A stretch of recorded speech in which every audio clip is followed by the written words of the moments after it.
आर्हत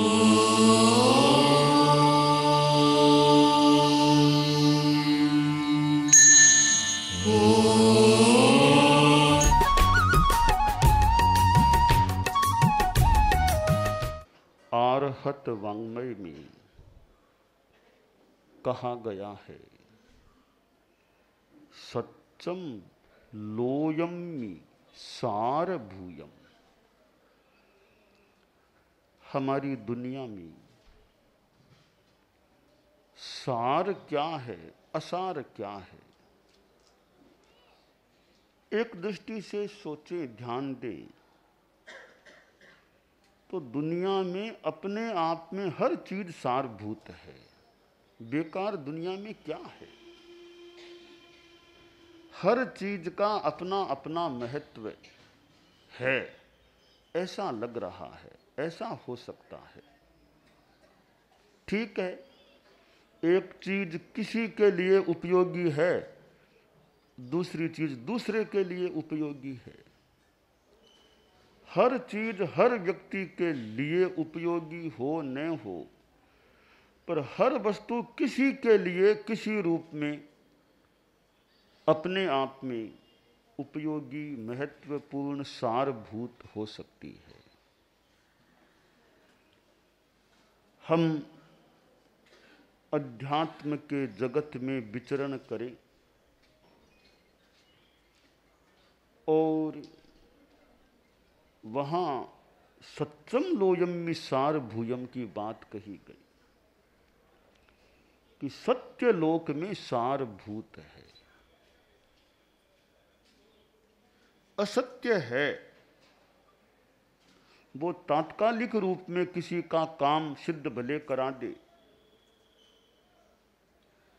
और असत्य तो वास्तव में कोई चीज है ही नहीं। सत्य तो है, सत्य, सत्य अस्तित्व, सत्य असत्य यानी जिसका अस्तित्व है ही नहीं, तो बिल्कुल काम की नहीं, या जो अपने आप में यथार्थ है ही नहीं, वो असत्य होता है।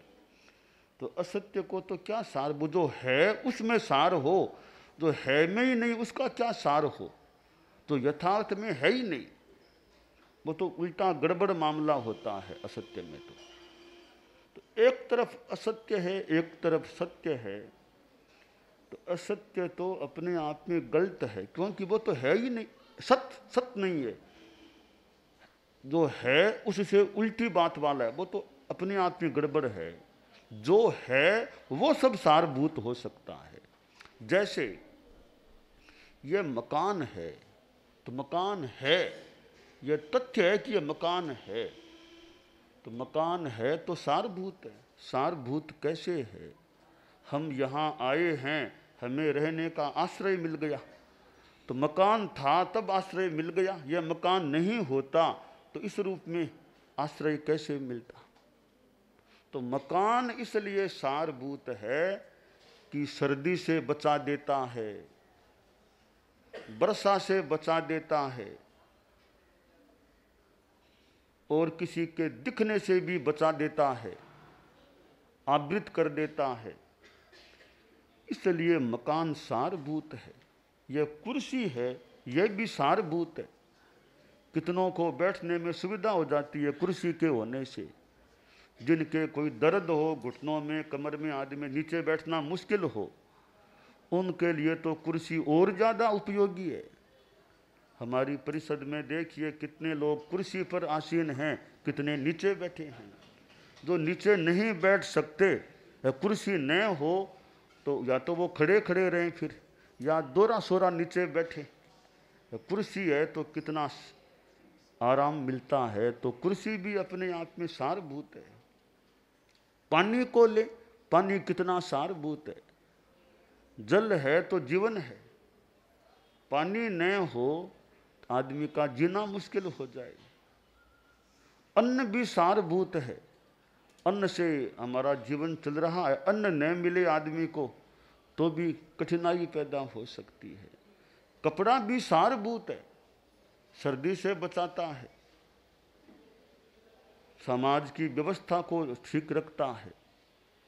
तो कपड़ा भी अपने आप में सारभूत। कौन सी चीज जो है सारभूत न हो? और तो क्या, धर्माष्टिका कितनी सारभूत है। अगर धर्मास्तिकाय न हो तो यात्रा होना ही संभव नहीं। फिर तो यात्रा कोई करता है तो धर्मास्तिकाय के सहयोग से यात्रा होती है। यात्रा, बड़ी यात्रा छोड़ दें, ये अंगुली हिलती है तो भी धर्मास्तिकाय का सहयोग है तो हिलती है। धर्मास्तिकाय का सहयोग न हो अंगुली भी हिल नहीं सकती, एकदम स्थिरता आ जाती है। आकाश का कितना सारभूतता का वर्णन करें। आकाश है तो यह हम दुनिया, हम सब बैठे हैं। आकाश ही न हो तो कौन कहाँ रहे। तो हर चीज दुनिया में ऐसा लग रहा है, जो भी है, जिसका भी अस्तित्व है, जो यथार्थ है, वह अपने आप में सारभूत होती है।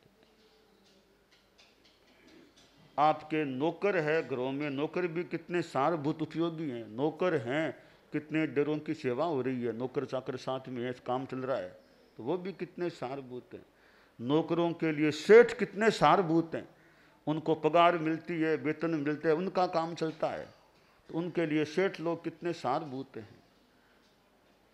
तो दुनिया में कौन सी चीज असारभूत है? जो है वह सब मानव की सारभूत होती है। तो शास्त्रकार ने कहा सत्यम लोयम में सारभूयम, सत्य लोक में सारभूत है। कि सत्य का एक अर्थ यानी यथार्थ, वो बोलना आदि, एक जिसका भी अस्तित्व है वह सब दुनिया में सारभूत है। जिसका भी अस्तित्व है वह सब सारभूत है। बेकार चीज दुनिया में किसी किसी दृष्टि से, कोई न कोई दृष्टि से सारभूत है। बिल्कुल असारभूत तो दुनिया में मानव की कोई चीज नहीं है। अंधेरा भी सारभूत है, प्रकाश भी सारभूत है। रात को सोना होता है कि लाइटें बंद करो, नींद लेने लाइटें बंद करो, तो वहाँ थोड़ा अंधेरा होता है, थोड़ी नींद में सुविधा है। खूब लाइटें जलती हो तो नींद में थोड़ी असुविधा हो सकती है। तो अंधेरा भी सारभूत है।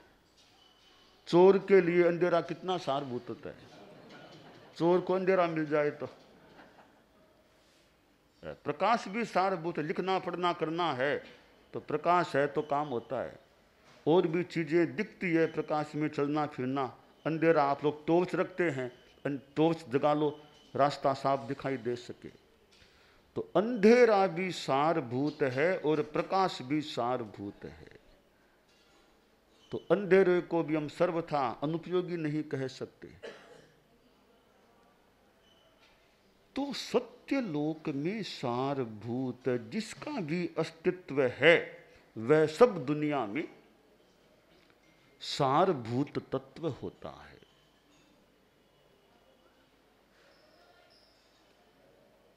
पांच व्रत होते हैं, अहिंसा, सत्य, अचौर्य, ब्रह्मचर्य, अपरिग्रह। किसी ने इनको यम कह दिया, कहीं महाव्रत कह दिया गया, इनका छोटा रूप अनुव्रत कह दिया गया।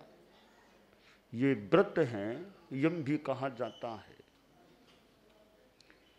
सत्य है वह दूसरा, यम है, व्रत है। ईमानदारी के लिए सच्चाई की आराधना अनिवार्य होती है। ईमानदारी के लिए अचौर्य की आराधना भी जरूरी होती है। चोरी और झूठ, झूठ और चोरी, ये दोनों बेईमानी के प्रकार हैं। झूठ है वहाँ भी बेईमानी है, चोरी है वहाँ भी बेईमानी है। ईमानदारी को रखने के लिए आदमी को झूठ भी छोड़ना चाहिए और चोरी को भी छोड़ना, झूठ को भी छोड़ना, चोरी को भी छोड़ना। तब ईमानदारी जीवन में अच्छी तरह समागत हो सकती है, व्यवहृत हो सकती है। संस्कृत में तो कहा गया सत्य के लिए, सत्येन धार्यते पृथ्वी, सत्येन तपते रवि, सर्वम सत्ये प्रतिष्ठितम। कि सत्य है तो ये पृथ्वी टिकी हुई है, सत्य है तो सूर्य आकाश में तपता है। सब कुछ सत्य पर प्रतिष्ठित है, आधारित है। उपाध्याय विनय विजय जी ने कहा, निरालंब मिय मसदा धारा तिष्ठति वसुधा ये ने तम विश्वस्थिति मूलस्तंभम समसेवे विनये ने, कि यह पृथ्वी बिना आधार के ठहरी हुई है, वह धर्म के प्रभाव से ठहरी हुई है। और इतने बड़े बड़े समुद्र हैं, लवण समुद्र के और कितने, और वो डुबोते नहीं है दुनिया को, कि वो भी धर्म का प्रभाव है। इतने साधु, इतने श्रावक लोग, इतने और भी तपस्या करने वाले हैं, तो मानो धर्म का प्रभाव है। समुद्र सामान्यतया अपने मर्यादा को नहीं लांघता। बड़े बड़े समुद्र पड़े हैं दुनिया, बहुत सृष्टि में कितने बड़े बड़े समुद्र हैं, तो वे सब अपनी मर्यादा में हैं। और द्वीप के लोग रह रहे हैं, वो डूबते नहीं हैं।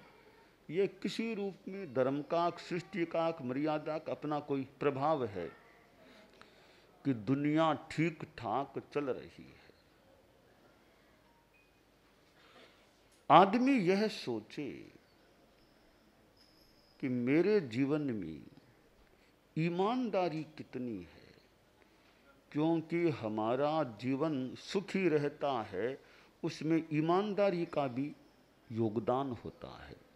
यह जीवन भी ईमानदारी से सुखी होता है, अगली गति भी ईमानदारी के कारण से आगे भी अच्छा रह सकता है। तो ईमानदारी है या नहीं है, तो कितने अंशों में है। साधु के तो जीवन भर के लिए झूठ बोलने का 3 कर्ण 3 योग से त्याग किया हुआ होता है।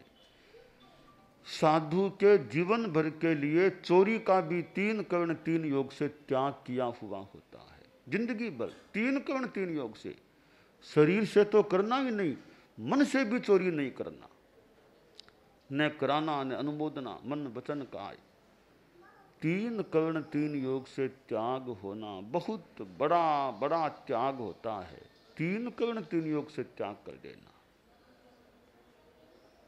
तो साधु तो सत्य महाव्रती, अचौर्य महाव्रती होते हैं। गृहस्थ महाव्रती मान लो न भी बन सके, अनुव्रती बने, कुछ तो त्याग रखे, झूठ बोलने का, चोरी करने का। पर झूठ में कोई ज्यादा फायदा भी क्या है। एक बार भले थोड़ा लाभ मिल जाए, इसी जीवन में झूठ का दुष्परिणाम भोगना पड़ सकता है। झूठ से विश्वास उठ जाता है। सत्य सारभूत इसलिए भी है कि विश्वास प्राप्त होता है आदमी को, वो सत्य के आधार से, इसलिए सत्य सारभूत है, यथार्थवादिता सारभूत है। और सत्य से सम्मान भी बढ़ता है। भी बड़ा ईमानदार आदमी है, सम्मान मिलता है, स्नेह मिलता है, इज्जत बढ़ती है। इसलिए भी सत्य सारभूत है। सबसे बड़ी बात है, आत्मा को पापों से बचाता है। इसलिए परम कह दें सत्य सारभूत है कि हमारी आत्मा को कितना वह पापों से बचाने वाला होता है। और झूठ है वो नुकसान करने वाला।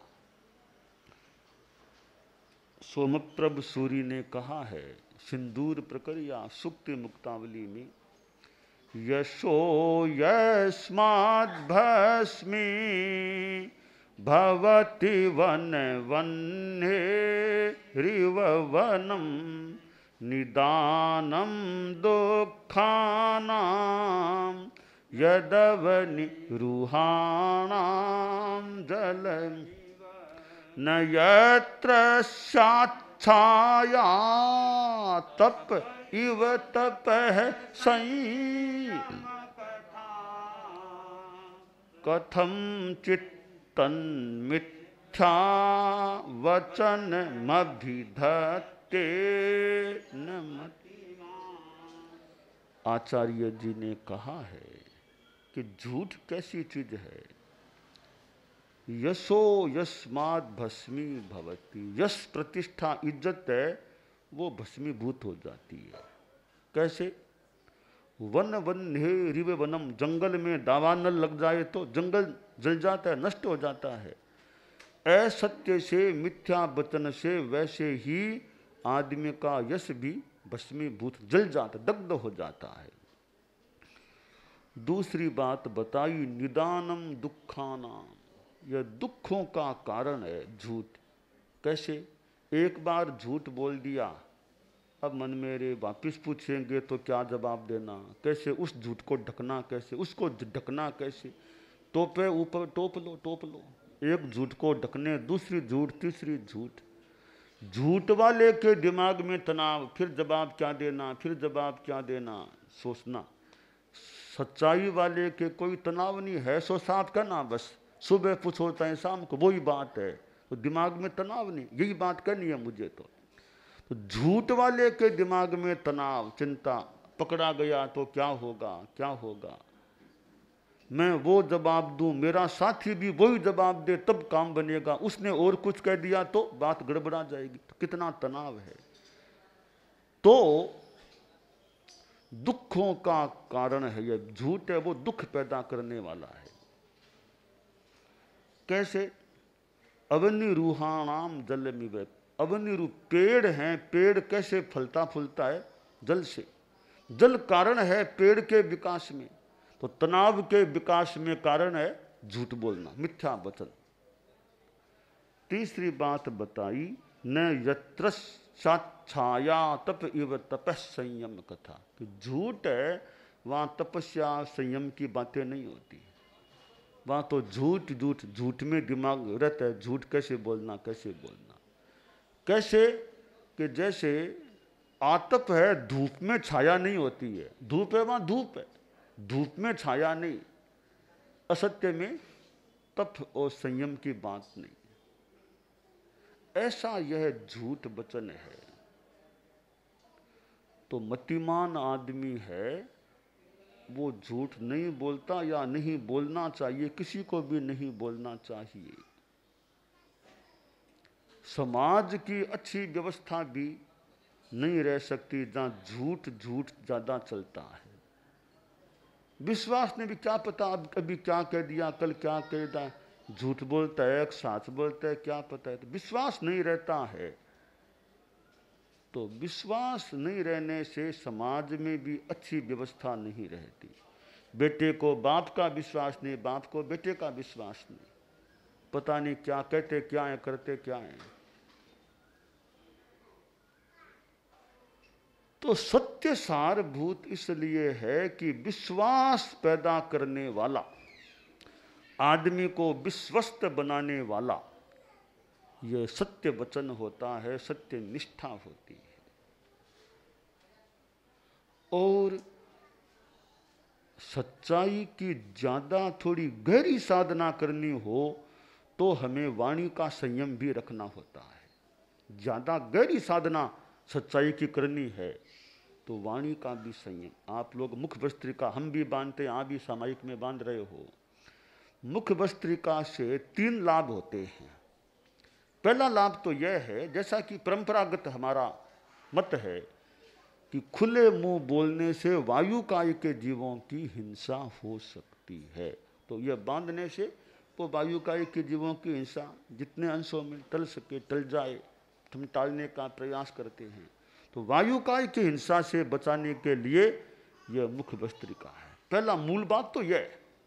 अब साथ में और जोड़ें तो दूसरी बात है कि मुख वस्त्रिका होने से ये मुंह से थूक नहीं उछलता। फिर वरना कोई शास्त्र हाथ में है, थोड़ा पाठ करेंगे थूक उछलेगा, शास्त्र में पड़ेगा, या सामने वाले व्यक्ति में भी कई बार थूक उछल सकता है। सामने बात करता है, कई बार बात करते करते भी थूक उछलने से सामने वाले के चेहरे पर हाथ में थूक उछलता है तो वो नहीं उछलेगा। यह शिष्टता हो गई, दूसरा लाभ। तीसरा एक प्रेरणा यह मिल सकती है, वाणी का संयम रखना है। आगे यह आवरण यानी सीमा रखना, ज्यादा नहीं बोलना, कम बोलना, ज्यादा नहीं बोलना। तो वाणी का संयम इस मुख वस्त्रिका से यह प्रेरणा भी ली जा सकती है। तो यह 3 बातों को अपने आप में मानो समाये हुए यह मुख वस्त्रिका होती। हालांकि मुख वस्त्रिका के बारे में अलग अलग मंतव्य हो सकते हैं। कोई मुख वस्त्रिका को ठीक नहीं भी माने, उनका अपना विचार हो सकता है। दुनिया में अनेक विचार हैं, विचारों में जहाँ जो यथार्थ है वो हमारे लिए सम्मान्य है और अनुगम्य होता है। तो यह सच्चाई की गहरी साधना करने के लिए हमें वाणी का संयम भी रखना चाहिए कि ज़्यादा न बोले, अति अति न बोले।